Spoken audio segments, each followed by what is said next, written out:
កុំទុំមុនស្រកៀលនិយមន័យកុំតាំងខ្លួនធ្វើក្រន់មុនចេះដឹង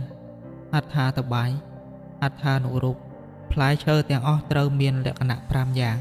ទើបត្រឹមត្រូវកប់តាមលក្ខណៈធម្មជាតិគឺក្តាប់ខ្ចីចាស់ស្រកៀលទុំបើគ្រប់លក្ខណៈទាំង5នេះហើយផ្លែឈើនោះទើបមានរសជាតិផ្អែមឆ្ងាញ់ពិសាប្រសិនបើមានគេយកផ្លែឈើដែលស្ទើរចាស់ទៅបន្ទុំថ្មវាអាចទុំបានដែរតែមិនសូវមានរសជាតិផ្អែមល្អមិនគួរឲ្យចង់បរិភោគទេព្រោះវាទុំទាំងបង្ខំអត្ថបដិរូបទង្វើអ្វីក៏ដោយបើធ្វើដោយច្រូតកាត់ច្រើនតែជួបនឹងផលវិបាកផ្សេងម្យ៉ាងទៀតមុននឹងចូលទៅប្រកបការងារអ្វីមួយត្រូវស្វែងយល់ស្វែងចេះអំពីកិច្ចការនោះជាមុនសិនសឹមចាប់ការងារនោះជាខាងក្រោយទើបមានប្រសិទ្ធភាពទំនៀមទម្លាប់ប្រពៃណីបានដឹកនាំឲ្យស្ត្រីខ្មែរមានចរិយានិងសណ្ដាប់ធ្នាប់ល្អណាស់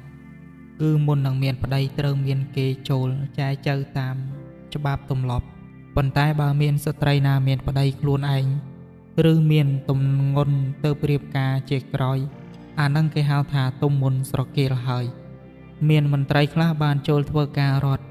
ឬចូលកាន់តំណែងក្លឹមណាមួយតាមរយៈបកពួកឬតាមរយៈសំណុកប៉ុន្តែគ្មានចេះអ្វីសោះលុះបានចូលធ្វើការឬចូលកាន់មុខតំណែងហើយទើបរៀនតាមក្រោយអានឹងគេហៅថាទុំមុនស្រកៀលហើយសាមណៈខ្លះបានបួសរួចហើយទើបរៀនអក្សរឬរៀនធម៌តាមក្រោយអានឹងគេហៅថាទុំមុនស្រកៀលដែរមើលព្រៃនាដងស្ទឹងមកលុបត្រយឹងលូតលាស់ឯងចោលបក់តុនតុនតេងលំ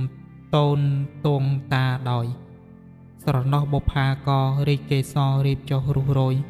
កនធាត្រឡប់ដោយវាតាផ្សព្វផ្សាយកុនកន្លងត្រង់ក្រឹបផ្កាត្រាច់វេហាទ្រហឹងខ្ទួហិចហើលើអំពួរដោយតន្ត្រីសូរសាបសំ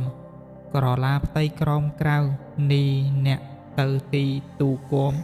កំពស់សិលាធំកំពូលភ្នំសល់សែនឆ្ងាយ